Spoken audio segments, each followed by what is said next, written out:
Wow, memotong timun pun dia nggak sanggup guys. Seperti biasa kita mulai aktivitas dari mesin cuci keramat ini. Lanjut, mumpung bayi aku masih bobo, aku mau masak sup tahu tempe. Jadi kita siapkan dulu air mendidih. Air mendidih maksudnya kita rebus air dulu, baru kita potong-potong tempe. Siapkan tahu juga. Karena cuma aku sendiri yang makan, Paksu nggak ada di rumah, aku cukup 3 biji aja ya tahunya, dan tempenya juga 3 iji. 3 iris maksudnya. Lihat guys, begitu tajamnya pisau aku guys, sampai nggak bisa memotong itu timun. Lanjut, aku mau kasih irisan cabai rawit sama tomat juga biar tambah segar. Jangan lupa bawang gorengnya ya guys.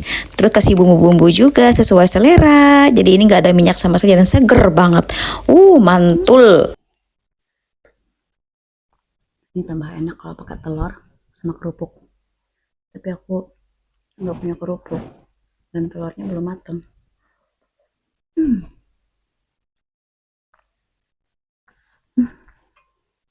Seger banget.